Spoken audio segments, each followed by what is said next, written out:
మరి ఈ పిక్చర్లో కనబడుతున్నారు. చైనాలో ఈ ఫీచర్స్తో కనుక లాంచ్ చేసి ఈ ప్రైస్ పెడితే బ్రాండ్ అక్కడే క్లోజ్ అయిపోయింది. ప్రతి ఒక్కరికి అవేర్నెస్ ఉండేది. నా ఫ్రెండ్ నిన్న కాల్ చేసి రియల్మీ 16 ఫోన్ ఎలా ఉండిద్ది అని చెప్పంటే ప్రైస్ చెప్పి వేస్ట్ రా డొల్ ఆ ఫోన్ అసలు ఏం ఉండదో దండగా అని చెప్పా. అదేంట్రా ఫోన్ అదిరిపోయింది, ఫ్లిప్కార్ట్లో చూశాను, నెక్స్ట్ లెవెల్ ఉంది, నువ్వు చూసావు అసలు ఫోన్ అని చెప్పి నన్ను ఉల్టా క్వశ్చన్ అడుగుతున్నాడు. అరే ఏముందంట్రా ఫోన్ నాకు అర్థం కావట్లేదు. వెనకాల ఈ షార్ట్ వీడియోస్ అవి ఇవి చూసి పూర్తిగా అంటే ఆ ఫోన్ గురించి కంప్లీట్ అవగాహన లేకుండా కొనేయడానికి రెడీ అయిపోతున్నారు. జాగ్రత్త పడండి, ఎవరిని ఈ ఫోన్ కొనేమాకండి. అండ్ మీ ఫ్రెండ్స్ ఆర్ ఫ్యామిలీ ఎవరైనా ఈ ఫోన్ పర్చేజ్ చేసినట్లయితే కొంచెం అవేర్నెస్ ఇవ్వండి వాళ్ళకి, ఫోన్లో ఏం లేదు విషయం ఏం లేదని చెప్పండి. మీకు కొంచెం కాంప్లెక్స్ అనిపిస్తే ఈ వీడియో డైరెక్ట్ గా వాళ్ళకి షేర్ చేయండి. Hi friends, welcome back to the channel. నేను మీ తరుణ్. ఈ రోజు మనం ఈ వీడియోలో ఏప్రిల్ 2వ తారీఖు 2 రాడ్ ఫోన్లు లాంచ్ అయినాయి. అందులో ఒక దాని గురించి నేను వీడియో చేసేసాను, వివో V70 FE గురించి. ఈ రోజు ఇంకొక రాడ్ రంబోలా ఫోన్ గురించి మాట్లాడుకోబోతున్నాం. అదే రియల్మీ నుంచి వచ్చిన రియల్మీ 16. 10,000 12,000 రూపాయలు ఎక్కువ ఈ ఫోన్ కి లేదు. కొద్దిగా AMOLED డిస్ప్లే బ్యాటరీ చూసి 15,000 రూపాయలు పెట్టాలనుకున్నా 30,000 రూపాయలు పెట్టారు ఈ ఫోన్ తీసుకుని వెళ్ళి. 8GB 128GB వేస్ వేరియంట్. ఫీచర్లు చూస్తే షాక్ అవుతాం. అండ్ ఈ ఫోన్ గురించి కంప్లీట్ డీటెయిల్స్, కంప్లీట్ స్పెసిఫికేషన్స్ చెప్పే ముందు నేను ఇంకొక బ్రాండ్ గురించి మీకు డిస్కస్ చేయాలనుకుంటున్నా. ఇప్పుడు రియల్మీ చేసే పనులు, వీళ్ళు లాంచ్ చేసే ఫోన్స్ అండ్ వీళ్ళు ఏ సెంట్రిక్ గా ఫోన్ తీసుకొస్తున్నారు, ఇదంతా మనం క్యాలిక్యులేట్ చేసుకుంటే షెడ్కి వెళ్ళిపోవడానికి చాలా దగ్గరలో ఉంది. అది కూడా సేమ్ ఒక వేరే బ్రాండ్ తో కంపేర్ చేస్తానని చెప్తున్నా కదా, సేమ్ ఆ బ్రాండ్ చేసినట్లే ఇల్లు చేస్తున్నారు. వీళ్ళు ఆ బ్రాండ్ ని కాపీ కొడుతున్నారు లేదా దానిలానే కావాలని చెడగొట్టుకుంటున్నారు అంటే నాకు అనిపిస్తుంది. అది ఎందుకు ఏంటనేది నేను ఇంకొక వీడియో డెడికేటెడ్ గా చేస్తాను. బట్ ఇప్పుడు ఆ బ్రాండ్ ఏది అంటే రెడ్మీ. ఇంతకు ముందు సేమ్ ఇప్పుడు రియల్మీ ఒక మంచి ఆల్రౌండర్ ఫోన్ కావాలి అంటే మీరు ఫ్లిప్కార్ట్ ఓపెన్ చేసినా, అమెజాన్ ఓపెన్ చేసినా రియల్మీ ఫోన్స్ కనపడేవి. లాస్ట్ ఒక కపుల్ ఆఫ్ ఇయర్స్ వెనక్కి వెళ్తే ఏ ప్రైస్ పాయింట్ లో చూసినా అండర్ 30,000 రూపీస్ లో బెస్ట్ స్మార్ట్ ఫోన్ ఏదంటే రియల్మీ ఫోన్ ఒకటి కనపడేది. సేమ్ అలానే ఒక 4-5 ఏళ్ల క్రితం మనకు వెనక్కి వెళ్తే మంచి ఆల్రౌండర్ ఫోన్ రెడ్మీ అనే బ్రాండ్ నుంచి ఖచ్చితంగా ఒక ఫోన్ ఉండేది. ఇప్పుడు రెడ్మీ ఏం చేసింది, మొత్తం వాళ్ళ మార్కెట్ మొత్తాన్ని ఆఫ్లైన్ స్టోర్స్ లోకి టార్గెట్ చేసేసింది. ఆఫ్లైన్ ఏంటంటే ఆన్లైన్ దానికంటే కొంచెం ఎక్కువ మార్జిన్ ఉంటుంది అండ్ ఎక్కువ ఎక్స్పెండిచర్ కూడా ఉంటుంది. అక్కడ ఎందుకు ప్రమోటర్స్ కి డబ్బులు ఇవ్వాలి అండ్ స్టోర్లు మేనేజ్ చేసుకోవాలి, బయట బ్రాంచ్లు మేనేజ్ చేసుకోవాలి, మార్కెటింగ్ చేయాలి, హోర్డింగ్లు ఇవన్నీ ఉంటాయి. అంత మొత్తం తీసుకొచ్చి మన నెత్తి మీద వేస్తారు. కానీ అక్కడ ఏమన్నా వీళ్ళు బాగా సర్వే అవుతున్నారని చెప్పంటే అక్కడ కూడా అంతంత మాత్రమే. ఎందుకు, ఆల్రెడీ బయట బిగ్ జైంట్స్ వివో, ఒప్పో లాంటి బిగ్గర్ జైంట్స్, ఇన్ఫాక్ట్ సామ్సంగ్ వెళ్తున్నాయి అనమాట ఆఫ్లైన్ మార్కెట్ ని. అట్లాంటి ఒక మార్కెట్ లో ఈ రెడ్మీ వెళ్ళి ఎంట్రీ ఇచ్చి ఆల్రెడీ ఉన్న బిగ్ డిస్ట్రిబ్యూటర్ జైంట్స్, ఇప్పుడు సోనీ విషన్ అయినా, బజాజ్ ఎలక్ట్రానిక్స్ అయినా, ఫోన్స్ లో Big C, happy mobiles, select ఇట్లాంటివన్నింటిలో రెడ్మీ కూడా వాళ్ళ ప్రమోటర్స్ ని పెట్టి ఫోన్లు ప్రమోట్ చేసి అమ్మడానికి అండ్ ప్రమోటర్స్ కి టార్గెట్స్ ఇచ్చి ఫోన్లు అమ్మకం ఇట్లాంటివన్నీ చేసి షెడ్కి వెళ్ళిపోయింది. ఇప్పుడు రియల్మీ కూడా అదే చేస్తుంది. ఆన్లైన్ సెంట్రిక్ గా పీ సిరీస్ ని వీళ్ళు పక్కకు పెట్టుకున్నారు, అమెజాన్ లో నార్జో సిరీస్ ని పక్కకు పెట్టుకున్నారు. అందులో కూడా అమావాస్య పౌర్ణమికి అన్నట్టు ఒక ఫోన్ తీసుకొచ్చి అదే ఫోన్ సంవత్సరం మొత్తం కొడతారు. సరే బాగానే ఉంది అనుకునే లోపల ఇప్పుడు ప్రైస్లు పెరిగినాయి, ప్రైస్ పెంచేశారు. సరే అది కాస్త పక్కకు పెడితే నంబర్ సిరీస్ ఏవైతే ఉన్నాయో హిట్ లిస్ట్ లో ఉండే నంబర్ సిరీస్ ని వీళ్ళు కంప్లీట్ గా ఆఫ్లైన్ సెంట్రిక్ ఫోన్స్ కింద కన్వర్ట్ చేస్తారు. రెడ్మీ ఎలా అయితే ఆఫ్లైన్ స్టోర్స్ ఓపెన్ చేసిందో రియల్మీ కూడా సేమ్ అలానే స్టోర్స్ ఓపెన్ చేయడం అండ్ ఇప్పుడు చెప్పిన bigger distributor giants Croma, Sonovision, Bajaj electronics, Big C ఇట్లాంటి హ్యాపీ మొబైల్స్ ఇట్లాంటివన్నింటిలో రియల్మీ కూడా సపరేట్ గా ప్రమోటర్స్ ని పెట్టి ఫోన్స్ టార్గెట్స్ ఇచ్చి సేమ్ అలానే మార్కెటింగ్లు ప్రచారాలు అన్ని చేసుకుని వాల్యూ ఫర్ మనీ డివైస్ వాళ్ళ ఎజెండా ఏంటంటే వాల్యూ ఫర్ మనీ డివైసెస్ మనం ఇవ్వలేము. ఇంకా ఓన్లీ ప్రాఫిట్ ఓరియంటెడ్ ఫోన్స్ మాత్రమే, ఏది మనకి ప్రాఫిట్ ఓరియంటెడ్, కస్టమర్స్ కాదు, ప్రాఫిట్ ఓరియంటెడ్ ఫోన్స్ మాత్రమే మనం ఇంకా ప్రొడ్యూస్ చేద్దాం అని ఎలా తయారంటే నాకు అనిపిస్తుంది. సేమ్ ఇంకొక కామన్ పాయింట్ ఏంటి అంటే మంచిగా ఒక బ్రాండ్ ని ఒక లెవెల్ కి తీసుకెళ్లిన CEOs ఎవరైతే ఉంటారో అండ్ ఇండియాకి ప్రెసిడెంట్ కింద ఉంటారో వాళ్ళు ఎవరైతే వాళ్ళు తీసేశారు. బెస్ట్ ఎగ్జాంపుల్ రెడ్మీలోనేమో మను కుమార్ జైన్, ఆయన తీసేశారు, బ్రాండ్ షెడ్కి వెళ్ళిపోయింది. రియల్మీ మాధవ్ షేత్ ఉండేవారు, ఆయన ఉన్నంత వరకు బాగానే ఉండింది, ఆయన ఎప్పుడైతే తీసేసారో పూర్తిగా షెడ్కి వెళ్ళిపోయింది. కామన్ గా కనబడుతున్నాయి అండ్ కావాలని చెప్పని రెప్లికేట్ చేస్తున్నారు రెడ్మీని వీళ్ళు. అండ్ ఇదంతా ఏదో కావాలని చెప్పని ఆఫ్లైన్ లోకి బలవంతంగా జనాలకు కనపడాలి. ఎవరికైతే మినిమం అవగాహన కూడా ఉండదో ఫోన్స్ గురించి అండ్ వీళ్ళ టార్గెట్ ఎవరో కూడా చెప్పనా, 25,000 రూపాయలు. ఎగ్జాంపుల్ మనం ప్రైస్ 25,000 రూపాయలు తీసుకుంటే నా దగ్గర 25,000 ఉన్నాయి, ఏ ఫోన్ కొనుక్కోవాలి. వాళ్ళ మైండ్ లో బ్రాండ్ ఒకటే ఉంటుంది. బయట వీళ్ళు ప్రమోట్ చేస్తుంటారు కదా బాగా, రియల్మీ అనే పదం ఎక్కడో వాళ్ళ మైండ్ లో పడి ఉండిద్ది. రియల్మీ స్టోర్ కి వెళ్ళిపోవడం, లేకపోతే సోనీ విషన్, క్రోమానో ఏదో ఒక చోటుకి వెళ్ళడం, రియల్మీ ఫోన్ ఉందా అంతే, ఒక నెంబర్ కూడా వాళ్ళకి మైండ్ లో ఉండదు. అలాంటి కస్టమర్స్ వీళ్ళకి ఎరన్నమాట. వెళ్ళి 25,000 నాకు ఫోన్ కావాలంటే తగిలిచ్చి పడేస్తారు, 30,000 నాకు ఫోన్ కావాలంటే తగిలిచ్చి పడేస్తారు. ఇందులో ప్రాసెసర్ ఏంటి, అది ఏ ప్రైస్ లో దొరుకుతుందో వీళ్ళకి అర్థం కాదు. 10,000 రూపాయలు దొరికే ప్రాసెసర్ తీసుకుని వెళ్ళి ఇప్పుడు 30,000 రూపాయలు పెట్టారు. డైమండ్ సిటీ 6400 టర్బో ప్రాసెసర్ ఇప్పుడు రియల్మీ 16 లాంచ్ అయింది. బుద్ధి జ్ఞానం ఉన్న వాళ్ళు ఎవరు కూడా 30,000 రూపాయలు ఆ ప్రాసెసర్ పెట్టరు. అసలు నార్మల్ గా ఫోన్స్ లోనే డిజాస్టర్ ఫోన్ నథింగ్ ఫోన్ 3 80,000 రూపాయలు పెట్టగానే ఇంతకు మించింది మనం చూడలేము అనుకునేవాడిని. ఉన్నాయి. ఈ రియల్మీ చూసినా నాకు అదేలా అనిపిస్తుంది. 10,000, 12,000, 15,000 లోపల తీసుకురావాల్సింది, మాక్సిమం 15,000 రూపాయలు లోపల తీసుకురావాల్సిన ప్రాసెసర్ ఇంటూ 2 times 30,000 రూపాయలు. కొన్ని RAM and Rome configurations, LPDDR4X and UFS 2.2. అలా చెప్పుకుంటా పోతే అన్ని ఒక్కలే ఈ ఫోన్ లో. అసలు ఏది ఒక్క ప్లస్ పాయింట్ లేదు ఈ ఫోన్ కొనడానికి. ఒకసారి డీటెయిల్స్ చెప్తాను, పూర్తిగా చూడండి. బట్ ముందే చెప్తున్నా, స్పెక్స్ అన్ని మీరు తెలుసుకునే ముందే ఒక్కలంటే ఒక్కరు కూడా ఈ ఫోన్ కొనమాకండి. అండ్ మీరు కావాలనుకుంటే నేను ఇప్పుడే ఓపెన్ గా చెప్తున్నా, ఓపెన్ ఛాలెంజ్, ఫ్లిప్కార్ట్, రియల్మీ ఈ 2 సైట్లోకి వెళ్ళండి. వాళ్ళు పైన ఇమేజ్ గ్యాలరీలో కొన్ని ఇమేజ్ పెడతారు కదా, ఫ్లిప్కార్ట్ ప్రోడక్ట్ ఇమేజెస్. ఒక్క చాట్ కూడా వాళ్ళు ప్రాసెసర్ ని మెన్షన్ చేయట్లేదు. ప్రాసెసర్ చూస్తే దొరికిపోతారు కాబట్టి ఇక్కడే మనకు అర్థమైపోవాలి పైన పటారం లోన్ పటారం అన్నట్టు.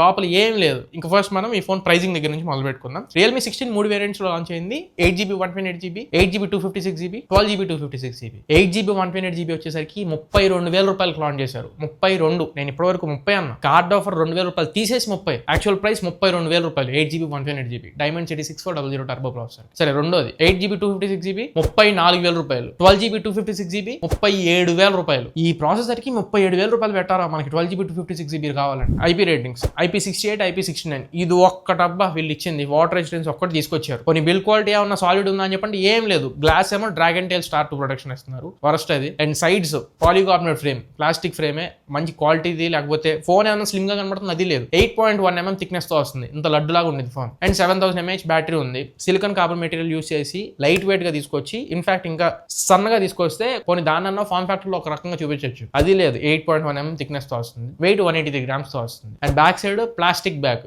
గ్లాస్ కాదు, ఏది కాదు. So build quality below average bill quality, ఒక వాటర్ రెసిస్టెన్స్ తప్పించి. నెక్స్ట్ ప్రాసెసర్, ఇందులో డైమండ్ సిటీ 6400 టర్బో ప్రాసెసర్ తో వస్తుంది. ఇదే ప్రాసెసర్ తో 10 నుంచి 12,000 రూపాయలు కూడా ఫోన్లు దొరుకుతున్నాయి మీకు ఇదే ప్రాసెసర్ తో. ఇప్పుడు ప్రైసింగ్లు కొంచెం పెరిగినాయి కాబట్టి 15,000 రూపాయల వరకు వెళ్ళుంటాయి, అది వీళ్ళకి తెలుసు. ఇన్ఫాక్ట్ వీళ్ళ ఫోన్ లోనే ఈ ప్రాసెసర్ ఉంది 15,000 రూపాయల లోపల. రియల్మీ నార్జో సిరీస్ లో ఉన్నాయి. అండ్ పీ సిరీస్ లోనే ఎక్స్ వచ్చిన ఫోన్స్ ఉంటాయి కదా, వాటిలో కూడా ఈ diamond city 6000 series processor use చేశారు. పరువు తీసుకోవచ్చు, కాకపోతే మరీ బాగా హిట్ అయ్యే ఈ రియల్మీ నంబర్ సిరీస్ లో పెట్టి పరువు తీసుకోవాలనిపించింది. మీరు గేమ్స్ ఆడుకోవాలనుకుంటే అసలు పనికిరాదు, మోడరేట్ యూసేజ్ కూడా పనికిరాదు. పేరెంట్స్కి ఎవరికైనా ఈ ఫోన్ కొనివ్వాలి అనుకుంటే, అంటే జనరల్ యూసేజ్ చేసేవాళ్ళు, యూట్యూబ్, ఇన్స్టాగ్రామ్ స్క్రోల్ చేసుకుంటూ ఎప్పుడన్నా ఒకసారి ఫోన్ పే, పేటిఎం ఓపెన్ చేసుకుని బ్యాంక్ స్టేట్మెంట్స్ ఏమైనా చూసుకోవడానికి తప్ప కొంచెం మీకు టాస్క్ అనేది కొంచెం హెవీ యూజ్ చేస్తానన్నా ఫోన్ చచ్చిపోయింది, కొనొద్దు. ఎందుకు? RAM and Rome configuration, memory management ఏమంత ఇది ఉండదు. LPDDR4X, UFS 2.2 ఇది కూడా సేమ్. చెప్తున్నాగా 10,000, 12,000, 15,000లో వచ్చే RAM and Rome configuration LPDDR4X and UFS 2 వీళ్ళు 32,000 రూపాయలు పెట్టారు 8GB 128GB. నెక్స్ట్ డిస్ప్లే గురించి మాట్లాడాలి. 6.5 ఇంచ్ స్క్రీన్ తో వస్తుంది. AMOLED display, 4200 nits peak brightness అంటున్నారు. బట్ లోకల్ గా మనకు ఉపయోగపడేవి, మనకు కనిపించేవి 1000 nits. మీరు వాళ్ళ స్పెక్ షీట్ లోకి వెళ్ళి చూడండి, 1000 nits మాత్రమే మెన్షన్ చేశారు. 120 Hz రిఫ్రెష్ రేట్ తో వస్తుంది. పర్వాలేదు, AMOLED డిస్ప్లే. ఇంకా 32,000లో మరి LCD డిస్ప్లే ఇస్తే మెట్తో కొడతారు కాబట్టి AMOLED డిస్ప్లే ఇచ్చి బతికిపడ్డారు. నెక్స్ట్ కెమెరాస్ కొద్దిగా ఉండాలి కదా. బ్యాక్ సైడ్ వీళ్ళు ఏదో మిర్రర్ ఫీల్ లాగా తీసుకొచ్చారు. అంటే ఆ మిర్రర్ లో చూసుకుంటూ, అదేం పెద్ద మిర్రర్ ఏం కాదు, చిన్న మిర్రర్, అందులో మన మొహం ఏం కనబడిద్ది. సరే, చిన్న మిర్రర్ తీసుకొచ్చారు. పక్కన 3 కెమెరాలు లాగా మనకు కనబడుతున్నాయి. ఒకటి డమ్మీ, ఇంకోటి 2 megapixel depth sensor, primary camera 50 megapixel, ఇంకంతే. అల్ట్రా వైడ్ యాంగిల్ కెమెరా కానీ, టెలిఫోటో లెన్స్ కానీ 32,000 రూపాయలు పెట్టారు కదా, అక్కడ టెలిఫోటో లెన్స్ ఇచ్చి ఇప్పుడు మోటో లాంటి బ్రాండ్, లేకపోతే నథింగ్ లాంటి బ్రాండ్ ఎంత మంచి స్పెక్స్ ఆఫర్ చేస్తున్నాయి కెమెరాస్ పరంగా. ఈవెన్ వివో, ఐక్యూ లాంటి డివైస్ లో కూడా ఉన్నాయి. రియల్మీలో అంతెందుకు, రియల్మీలో కూడా ఉన్నాయి. రియల్మీ P3 అల్ట్రా లాంటి డివైస్ లో ఇంకా బెటర్ పర్ఫార్మ్ చేస్తాయి కెమెరాస్ దీనికంటే. 50 మెగాపిక్సెల్ ప్లస్ 2 మెగాపిక్సెల్ అంట 32,000కి. అండ్ ఫ్రంట్ పేరుకు మాత్రం 50 మెగాపిక్సెల్ ఇచ్చారు. వీడియో రికార్డింగ్ లోకి వెళ్తే అసలు వీటి కెమెరాస్ యొక్క పనితనం ఏంటో మనకు అర్థమైపోయింది. డొల్ల సెన్సార్లు అనమాట. Back side camera 1080p 60fps recording ఉంది, 4K ఆప్షన్ లేదు. 1080p 60fps అంతవరకే. ఫ్రంట్ కెమెరా కూడా ఉంది 1080p 60fps, 4K ఆప్షన్ లేదు. ఎవరిని మోసం చేయటానికి అసలు మరీ పిచ్చోల్లా కనబడుతున్నారు జనాలు, నాకు అర్థం కావట్లేదు. ఇండియన్స్ మరీ పిచ్చోల్లా కనబడుతున్నారు. చైనాలో ఈ ఫీచర్స్తో కనుక లాంచ్ చేసి ఈ ప్రైస్ పెడితే బ్రాండ్ అక్కడే క్లోజ్ అయిపోయింది. ప్రతి ఒక్కరికి అవేర్నెస్ ఉండేది ఏ ప్రైజ్లో ఏ స్పెసిఫికేషన్స్ మనం కొనుక్కోవని చెప్పి. మన Indian market huge market, cash చేసుకోవడానికి ఓపెన్గా ఉన్న మార్కెట్. ఎవరికి ఏం తెలుసులే అని చెప్పని పిచ్చోళ్ళని చేసి అమ్ముకోవడానికి తెచ్చినట్టు ఉంది తప్ప కొంచెం అన్న కస్టమర్కి వాల్యూ యాడ్ చేద్దాం అన్న ఇంటెన్షన్ ఎక్కడ కనబడుతుంది. నేను ఇంకొకటి ఇప్పుడు ఆఫ్లైన్ సెంట్రిక్లో అమ్ముకునే బ్రాండ్స్ ఇట్లా చేశారంటే అనుకోవచ్చులే, కానీ రియల్మీ లాంటి reputed brand and value for money అని చెప్పని ఒక మంచి గుర్తింపు తెచ్చుకున్న బ్రాండ్ ఇలా చేస్తుంటేనే ఒక రకంగా ఉంది. NFC ఐఆర్ బ్లాస్టర్ పరంగా NFC ఇవ్వాల 32,000 రూపాయలు. NFC ఉన్న ఫోన్లు కూడా ఉన్నాయి 30,000కి, వీళ్ళు ఇవ్వాల ఐఆర్ బ్లాస్టర్ వరకు ఇచ్చారు నామకు వస్తే. 5G బ్యాండ్స్ అయితే 9 5G బ్యాండ్స్ వస్తుంది. బ్లూటూత్ వర్షన్ బేసిక్ ఫోన్ లో కూడా బ్లూటూత్ 5.4 తో వస్తుంది. వీళ్ళు ఇంకా కావాలని చెప్పి చేసినట్లు అనిపిస్తుంది. బ్లూటూత్ వర్షన్ 5.3 తో వస్తుంది ఫోన్. వైఫై 5 తో వస్తుంది. ఒకే ఒక్కటి ఏంట్రా కొంచెం ప్లస్ పాయింట్ అనిపిస్తుంది ఈ ఫోన్ లో అంటే, ఆ AMOLED డిస్ప్లే తర్వాత బ్యాటరీ ఒక్కటే 7000 mAh battery 60 what charging support చేస్తుంది అంతే. అంతే. ఆ ఒక్క బ్యాటరీ తప్ప ఏం కనిపించట్లేదు. 7000 mAh బ్యాటరీ ఇప్పుడు మీకు 20,000లో కూడా ఉంది. ఎందుకు 32,000 రూపాయల వరకు రావాలి? ఇంకా ఆ 20,000లో ఉన్న ప్రాసెసర్ బెటర్ ప్రాసెసర్. ఇప్పుడు కొన్ని ఉన్నాయి కదా, మోటోలో కానీ, ఐక్యూ కానీ, ఈవెన్ సామ్సంగ్ ఎక్సినోస్ ప్రాసెసర్స్ దొరుకుతాయి. అవి బెస్ట్ 32,000 పెట్టి ఇది కొనుక్కునే కంటే. యూఐ పరంగా Realme 7, Android 16, 3+4 years update policy. సొద్ద దండగా ఈ ఫోన్ కొనుక్కోవడం. ఇక్కడ మీ ఒపీనియన్ కూడా నేను అడగను. మీ టైం వేస్ట్ చేయడం నాకు అసలు ఇష్టం లేదు. నా ఒపీనియన్ ఇది. నేనైతే నా వ్యూవర్స్కి, అంటే నా వీడియోస్ చూసేవాళ్ళు ఎవరికి ఈ ఫోన్ అసలు రికమెండ్ చేయండి. అది ఇంకెక్కువ మాట్లాడడం కూడా నాకు అసలు ఈ ఫోన్ గురించి ఇష్టం లేదు. ఎవరు కొనకండి, కొనేవాళ్ళు కొనమాకండి. అదే నా సైడ్ నుంచి వచ్చిన ఒక చిన్న సజెషన్. ఇది ఓవరాల్గా ఇవాళ మన వీడియో. ఈ వీడియో మీకు నచ్చింది అనుకుంటున్నా, ఖచ్చితంగా ఉపయోగపడింది అనుకుంటున్నా. నచ్చితే ఖచ్చితంగా లైక్ చేయండి. మీ ఫ్రెండ్స్ ఆర్ ఫ్యామిలీకి షేర్ చేయడానికి ట్రై చేయండి. కొంచెం అవేర్నెస్ ఇవ్వడానికి ట్రై చేయండి వాళ్ళకి కూడా. అండ్ హైప్ చేయండి వీడియోని. యూట్యూబ్ కొత్త వాళ్ళకి రికమెండ్ చేస్తుంది, పబ్లిక్ చాలా మందికి వెళ్ళింది వీడియో. కొంచెం ఛానల్కి కొత్తగా వస్తే సబ్స్క్రైబ్ చేసుకోండి మర్చిపోకుండా. నెంబర్ 3 lakhs సబ్స్క్రైబర్స్కి చాలా దగ్గరలో ఉన్నాం మనం. సపోర్ట్ చేస్తే తొందరగా రీచ్ అవుతుంది. కొంచెం సబ్స్క్రైబ్ చేసి సపోర్ట్ చేయండి. ఇలాంటి best, honest and genuine content మీ ముందుకు తీసుకొస్తూనే ఉంటా. అది నాది గ్యారంటీ. మళ్ళీ ఇంకొక మంచి వీడియోతో, మంచి క్వాలిటీ కంటెంట్తో మీ ముందు తిరిగి వస్తాను. Until then this is your Tarun, signing off now friends. జై హింద్.